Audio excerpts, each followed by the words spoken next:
kami hormati, sayangi, dan selalu banggakan teman-teman media, baik cetak, radio, televisi, online, dan juga teman-teman jurnalis foto. Pada kesempatan kali ini kami akan menyampaikan update terkait dengan penyidikan perkara dugaan tindak pidana korupsi, dugaan penerimaan gratifikasi dan tindak pidana pencucian uang atau TPPU terkait dengan pengelolaan dana bantuan sosial di Bank Indonesia dan Otoritas Jasa Keuangan. Seperti apa konstruksi perkara dan pihak-pihak yang bertanggung jawab dan ditetapkan sebagai tersangka, kepada Bapak Asep untuk menyampaikan. Terima kasih Mas Jubir. Bismillahirrahmanirrahim. Assalamualaikum warahmatullahi wabarakatuh. Selamat malam dan salam sejahtera bagi kita sekalian. Yang saya hormati Mas Jubir, yang saya hormati, saya cintai dan saya banggakan rekan-rekan jurnalis. Pada hari ini kami akan menyampaikan terkait dengan penetapan tersangka dugaan tindak pidana korupsi, penerimaan gratifikasi dan tindak pidana pencucian uang terkait dengan pengelolaan dana bantuan sosial Bank Indonesia atau BI dan Otoritas Jasa Keuangan. Komisi Pemberantasan Korupsi sebagaimana disebutkan di atas akan menyampaikan perkembangan penyidikan dugaan tindak pidana korupsi terkait dengan penggunaan dana program sosial Bank Indonesia. Jadi kalau nama programnya Program Sosial Bank Indonesia (PSBI) ya. Dan penyuluh jasa keuangan PJK itu yang di Otoritas Jasa Keuangan (JK) ya, dari tahun 2020 sampai dengan 2023. Perkara ini bermula dari laporan hasil analisis atau LHA PPATK dan kemudian juga dikaitkan dengan atau dikuatkan dengan pengaduan masyarakat. Jadi ada masyarakat di daerah ya yang mengadu kepada kami KPK di sini bahwa ada beberapa bantuan sosial itu dirasa tidak sesuai gitu ya, tidak sesuai dengan apa yang seharusnya, sehingga mereka melaporkan kepada kami masyarakat. Setelah dilakukan penyidikan umum sejak Desember 2024, penyidik telah menemukan sekurang-kurangnya 2 alat bukti yang cukup dan kemudian 2 hari kebelakang menetapkan 2 orang tersangka sebagai berikut, yaitu HG selaku anggota Komisi 11 DPR RI periode 2019-2024. Kedua, ST selaku anggota Komisi 11 DPR RI periode 2019-2024. Adapun konstruksi perkaranya adalah sebagai berikut. Komisi 11 DPR RI dalam melaksanakan tugas dan wewenangnya memiliki beberapa mitra kerja. Di antaranya adalah Bank Indonesia dan Otoritas Jasa Keuangan atau OJK. Khusus terhadap Bank Indonesia dan OJK, Komisi 11 memiliki kewenangan tambahan, yaitu mewakili DPR memberikan persetujuan terhadap rencana anggaran masing-masing lembaga tersebut setiap tahunnya. Jadi ada anggaran untuk lembaga ini, untuk BI, kemudian juga untuk OJK. Nanti Komisi 11 ini anggaran yang untuk BI maupun untuk OJK itu dirapatkan gitu, seperti itu, kemudian dievaluasi dan lain-lain, kemudian disetujui oleh Komisi 11. Sebelum memberikan persetujuan dimaksud, Komisi 11 DPR RI terlebih dahulu membentuk panitia kerja. Jadi kan ada panjanya seperti itu, yang di dalamnya termasuk Saudara HG dan Saudara ST untuk membahas pendapatan dan pengeluaran rencana anggaran yang diajukan oleh BI dan OJK. Jadi dengan adanya panja tersebut, kemudian anggaran yang diajukan oleh BI maupun OJK dibahas dalam satu rapat, kemudian lihat bagaimana rencana pengeluarannya, kemudian rencana pendapatannya, seperti itu. Setelah rapat kerja Komisi 11 DPR RI bersama pimpinan BI dan OJK pada bulan November di setiap tahunnya, Jadi dalam hal ini tahun 2020, 2021 dan 2022 Panja melaksanakan rapat tertutup. Jadi yang ada hanya BI, OJK, kemudian dengan Panja. Bahwa dalam rapat terdapat kesepakatan antara lain: 1. BI dan OJK memberikan dana program sosial kepada masing-masing anggota Komisi 11 DPR RI. Ini sejalan dengan apa yang disampaikan oleh Saudara S. Saya membacanya juga waktu itu di media yang rekan-rekan sekalian tulis. Pada saat Saudara S ini selesai di berita keterangan, menyampaikan bahwa seluruh anggota Komisi 11 menerima dana bantuan. Ini Saudara S bilang begitu ya. Saya mengutip dari yang Saudara S sampaikan. Saya ulangi, BI dan OJK memberikan dana program sosial kepada masing-masing anggota Komisi 11 DPR RI dengan alokasi kuota, yaitu dari BI sekitar 10 kegiatan per tahun dan OJK sekitar 18 sampai 24 kegiatan per tahun. 2. Dana program sosial diberikan kepada anggota Komisi 11 DPR RI melalui yayasan yang dikelola oleh anggota DPR Komisi 11. Jadi tidak langsung uang itu diberikan kepada perorangan anggota Komisi 11, tetapi diberikan melalui yayasan. Artinya anggota Komisi 11 kemudian bisa menunjuk yayasan yang sudah ada, gitu ya, karena banyak misalkan yayasan sosial dan lain-lain yang ada bisa ditunjuk, misalkan di daerah pemilihannya, di dapilnya, atau bisa juga yayasan yang dimilikinya yang khusus menampung uang untuk kegiatan sosial tersebut. Teknis pelaksanaan penyaluran dana bantuan sosial dibahas lebih lanjut oleh tenaga ahli. Jadi masing-masing anggota DPR RI ini Komisi 11 memiliki tenaga ahli. Nanti teknisnya tenaga ahli inilah yang akan mengatur atau membahasnya, ya, dari masing-masing anggota DPR Komisi 11 dan pelaksanaan dari BI dan OJK dalam rapat lanjutan. Jadi ada rapat lanjutan kemudian untuk membahas penyaluran dari bantuan sosial ini. Dalam rapat lanjutan dilakukan pembahasan diantaranya jumlah yayasan, yayasannya berapa yang nanti diajukan begitu. Kemudian teknis pengajuan proposalnya seperti apa, teknis pencairan uangnya seperti apa, jumlah dokumen atau laporan pertanggungjawaban LPJ-nya. Jadi kegiatan ini setelah uangnya diberikan melalui yayasan tentunya nanti akan diimplementasikan sesuai dengan peruntukannya. Seandainya dana bantuan sosial ini untuk Rutilahu, ya harus dibuat Rutilahu seperti itu. Nah, kemudian diminta pertanggungjawabannya atau LPJ-nya. Kemudian alokasi dana yang diperoleh dari setiap anggota DPR RI Komisi 11 tahunnya. Setelah selesai rapat panja pada sekitar bulan November atau Desember, anggota Komisi 11 DPR RI kembali melaksanakan rapat kerja Komisi 11 terkait persetujuan atas rencana anggaran tahunan BI dan OJK. Untuk menindaklanjuti pembahasan teknis tersebut, HG kemudian menugaskan tenaga ahli, sementara ST menugaskan seorang kepercayaannya. Nah, kalau tadi ada yang ditugaskannya tenaga ahlinya, yang ST itu kepercayaannya, untuk membuat dan mengajukan proposal permohonan bantuan dana sosial kepada BI dan OJK melalui 4 yayasan yang dikelola oleh Rumah Aspirasi HG dan 8 yayasan yang dikelola oleh Rumah Aspirasi ST. Jadi ini beda-beda.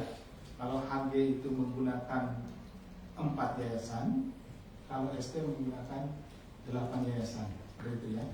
Selain kepada BI dan OJK, tersangka HG dan ST juga diduga mengajukan proposal permohonan bantuan dana sosial kepada mitra kerja Komisi 11 DPR lainnya melalui yayasan-yayasan yang dikelolanya.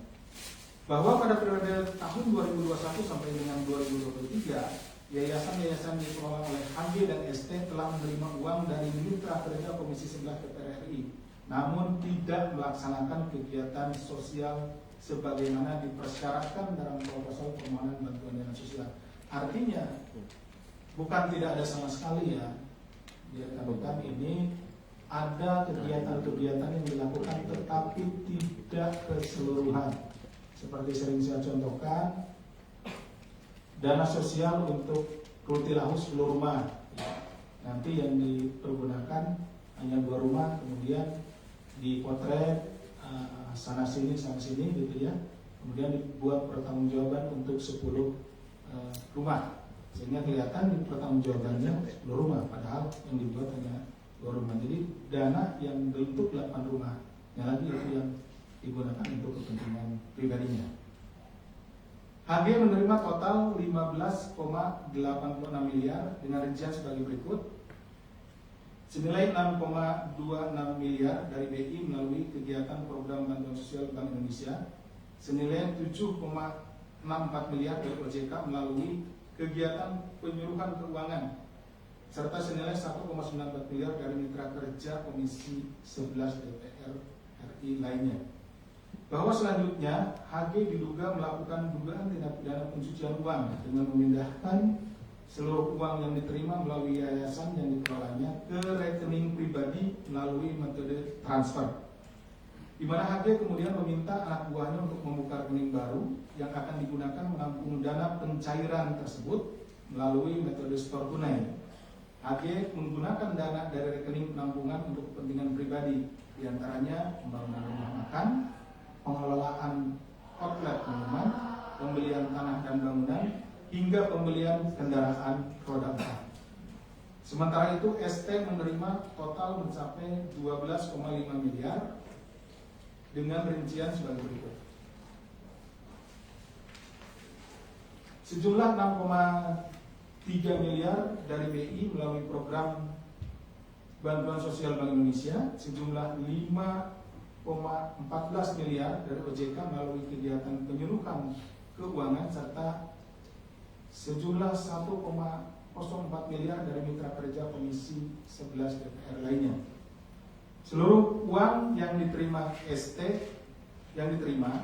melakukan dugaan tindak pidana pencucian uang dengan menggunakan dana tersebut untuk keperluan pribadinya seperti ditempatkan di deposito, pembelian tanah, pembangunan showroom, pembelian kendaraan roda 2, serta pembelian aset-aset lainnya. ST juga diduga melakukan rekayasa transaksi perbankan dengan meminta salah satu bank daerah untuk menyamarkan penempatan deposito serta pencairannya agar tidak teridentifikasi di rekening koran miliknya. Bahwa menurut pengakuan ST, sebagian besar anggota Komisi 11 DPR RI lainnya juga menerima dana bantuan sosial tersebut. Tentunya kami akan mendalami keterangan dari saudara ST ini, siapa saja yang menerima dana bantuan sosial dari Komisi 11 ini. Kemudian juga kami concern untuk mendalami alasan apa dari BI maupun OJK sehingga diberikan dana bantuan sosial kepada anggota Komisi 11 ini. Atas perbuatannya, para tersangka disangkakan telah melanggar pasal 12 besar Undang-Undang Nomor 31 Tahun 99 tentang pemberantasan tindak pidana korupsi sebagaimana telah diubah dengan Undang-Undang Nomor 20 Tahun 2001 tentang perubahan atas Undang-Undang Nomor 31 Tahun 1999 tentang pemberantasan tindak pidana korupsi, junto pasal 55 ayat 1 ke 1, junto pasal 64 ayat 1 KUHP, serta tindak pidana pencucian uang sesuai dengan Undang-Undang Nomor 8 Tahun 2010 tentang pencegahan dan pemberantasan tindak pidana pencucian uang, junto pasal 55 ayat 1 ke 1 Kitab Undang-Undang Hukum Pidana. Demikian yang bisa kami sampaikan. Terima kasih atas perhatiannya. Kami kembalikan kepada Mas Juwir. Assalamualaikum warahmatullahi wabarakatuh. Terima kasih Pak Asep yang sudah menjelaskan secara rinci terkait dengan konstruksi perkara dugaan tindak pidana korupsi, gratifikasi, dan tindak pidana pencucian uang terkait dengan pengelolaan dana bantuan sosial di Bank Indonesia dan OJK, di mana dalam kesempatan ini KPK menyampaikan penetapan 2 tersangka, yaitu saudara HG dan saudara ST selaku anggota Komisi 11 DPR RI untuk periode 2019-2024. Selanjutnya kami buka sesi tanya jawab. Sesi pertama terkait dengan perkara ini. Satu saja. Satu, dua, silakan Mbak Sasya, nanti lanjut Mas Raihan.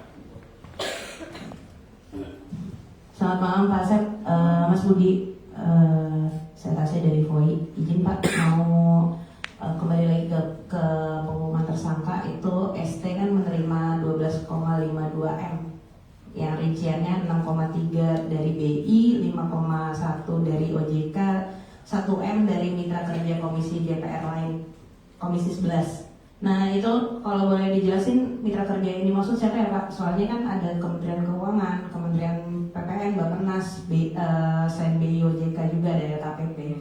Nah kemudian apakah sebenarnya modus-modus kayak gini juga sudah menjadi rahasia umum gitu untuk menggolkan anggaran? Yang kedua, balik lagi soal menggolkan anggaran ya, itu apakah KPK sudah mengendus apakah benar BI dan OJK memberikan CSR ke yayasan-yayasan dua anggota DPR ini supaya mereka mendapat penambahan anggaran gitu setiap tahunnya, karena kan pembahasan anggaran juga dilakukan di DPR oleh panja gitu Pak.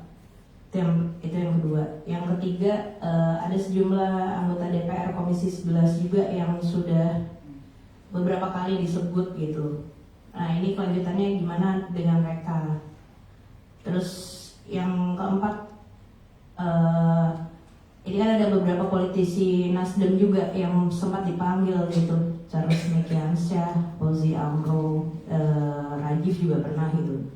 Nah ini pertanyaannya sih simpel aja sih Pak, kan ada pasal TPPU-nya ya, apakah ini nanti bisa ditarik, ada penerimaan uang yang dilakukan oleh partainya gitu Pak, uang ini mengalir ke partainya gitu untuk diolah gitu. Itu aja sih Pak, terima kasih.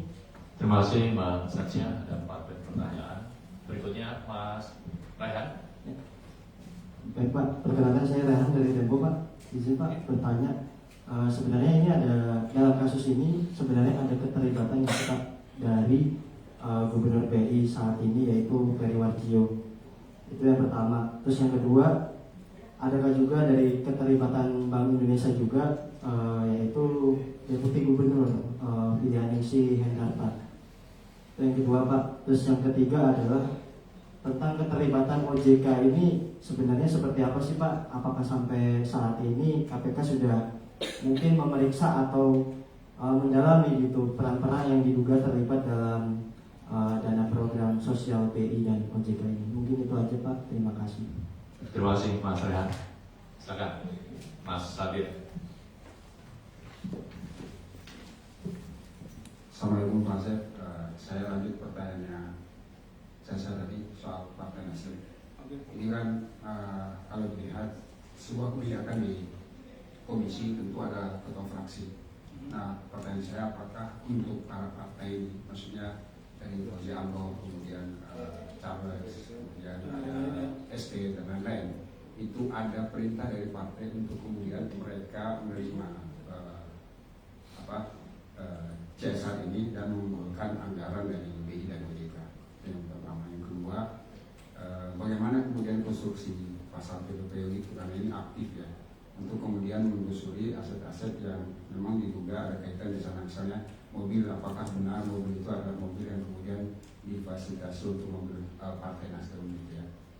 Yang ketiga, pertanyaan saya soal pasal gratifikasi yang dipergunakan. Mengapa KPK menggunakan pasal gratifikasi, sedangkan dalam konteks yang dijelaskan konstitusi tadi itu adalah perbuatannya aktif? Kenapa KPK tidak menggunakan pasal penerima aktif ketika ada orang BI? Karena kalau pasal pasif gratifikasi, maka pemberinya tidak bisa dikenakan pasal pidana. Kenapa KPK harus menggunakan pasal gratifikasi besar, bukan pasal suap aktif yang seharusnya orang BI diduga ada keterlibatannya di situ? Terima kasih. Terima kasih Mas Sabir. Masih ada lagi terkait perkara ini? Cukup, terima kasih. Silakan Pak Asep, ada 3 penanya dengan Terima kasih. 12 poin. Terima kasih Mas Jubir dan rekan-rekan saya. Biarpun 3 orang di pertanyaannya lebih dari 10. Yang pertama dari batas ya, ini terkait dengan mitra kerja yang lain itu siapa saja. Ya, ini juga yang di khususnya yang 1 miliar ini, kalau yang 6,3, 5,1 dan lain-lainnya itu sudah teridentifikasi. Ini juga nyambung nanti ke yang pertanyaan yang Mas Sabir. Kita sedang dalami, kita tahu bahwa ada uang sejumlah 1 miliar lebih gitu, yang masuk ke rekeningnya Pak S ini, sehingga kita lagi mendalami. Ini mitra-mitra kerjanya banyak gitu. Nah, ini sedang didalami, apakah nanti dari apa tadi yang disebutkan oleh Mbak itu banyak sekali mitra kerja dari Komisi 11 ini. Makanya juga ini sekaligus menjawab pertanyaan dari Mas Sabir, itulah digunakannya pasal 12 lebih besar untuk menampung pemasukan atau uang-uang yang masuk ke rekeningnya saudara S ini dan saudara HG, gitu ya. Nah, itu yang belum kita bisa identifikasi. Tapi kedepannya tentunya kita juga akan mendalami peran-peran. Tadi juga ada pertanyaan bagaimana perannya dari Gubernur BI, kemudian juga peran dari Deputi Gubernur, peran dari OJK, BNOJK dan lain-lain. Nah, itu yang sedang kita dalami sambil juga kita menangani perkara ini maju dulu di 2 tersangka seperti itu.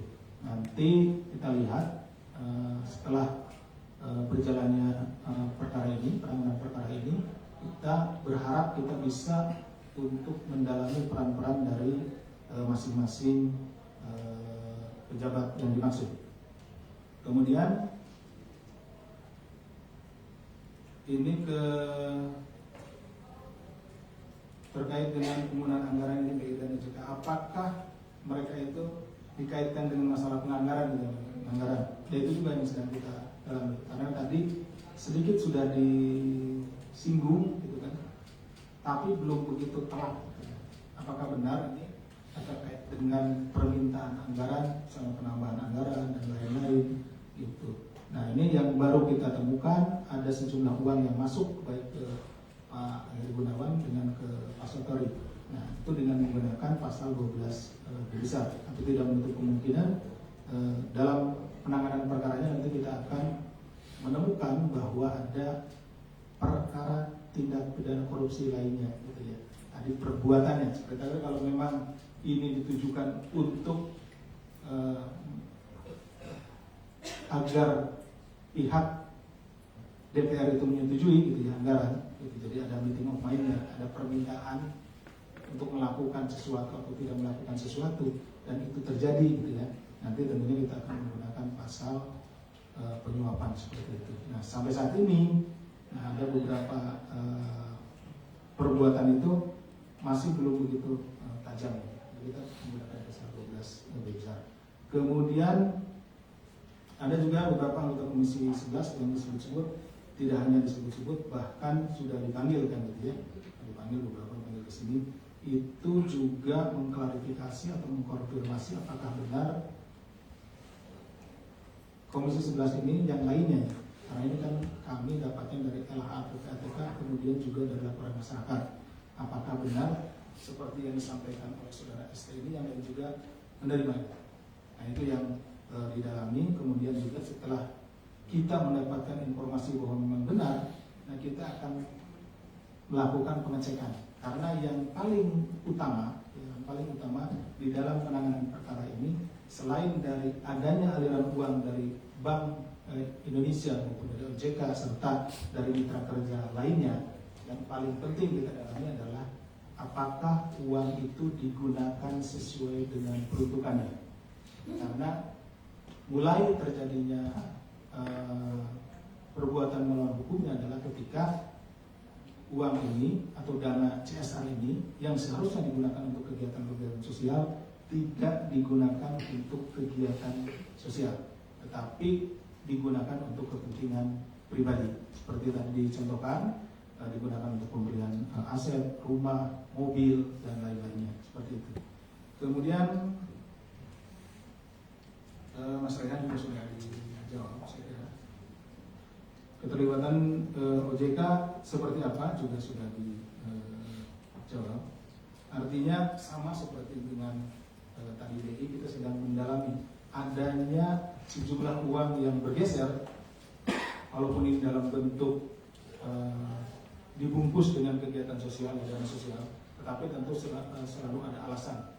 Alasannya adalah, pertanyaannya adalah, mengapa itu tidak diberikan misalnya kepada yayasan-yayasan yang bukan dimiliki oleh anggota Komisi 11 atau di luar yang ditunjuk oleh anggota Komisi 11. Misalkan rekan-rekan punya yayasan, boleh dong mengajukan juga untuk mendapat bantuan sosial dari BI, OJK maupun dari mitra Komisi 11 tersebut. Kenapa harus melalui anggota Komisi 11? Itu menjadi pertanyaan besar bagi kami juga, yang nanti dalam penanganan perkara ini akan kami ungkap, dan itu akan menjadi alasan tentunya mengapa para pihak ini memberikan sejumlah uang sesuai dengan pertanyaannya dari rekan-rekan, baik Pak Tasya, dan Mas Sabir, dan juga Mas Rehan. Kemudian terkait dengan beberapa anggota legislatif ini, apakah pemberian sejumlah uang ini merupakan juga connecting atau ada hubungannya dengan partai politiknya? Apakah diperintahkan oleh partai politiknya, kemudian apakah juga dari sektor dan lainnya? Itu yang sampai saat ini kan baru titik awal ya, titik awal kita akan memperdalam dalam penanganan perkara ini. Ini nanti akan kita sampaikan, akan kita gali juga ke arah sana gitu ya. Apakah ada perintah-perintah, karena di sini juga kita menggunakan pasal-pasal TPPU, kita akan mengejar atau kita akan mengikuti aliran uang itu yang diperoleh, yang tadi kan ada sejumlah 6 miliar, 5 miliar dan lain-lain gitu ya. Kemana aliran uang itu bergerak, kita akan selusuri ke tempat-tempat misalkan pribadi, private, dibelikan untuk aset pribadi, ya kita akan cari dan kita akan sita. Kalaupun misalkan itu lari ke ke lembaga-lembaga sosial, kita juga akan cari. Ataupun misalkan ke lembaga politik, seperti partai politiknya, tentu juga akan kita susuri, dan kita tentu akan ini, karena memang itu menjadi concern bagi kami, harus mencari kemana uang dan mengembalikan uang hasil tindak pidana korupsi. Demikian mungkin yang bisa. Terima kasih Pak Asep yang sudah menjelaskan seluruh pertanyaan dari teman-teman terkait dengan perkara ini. Selanjutnya kita akan buka sesi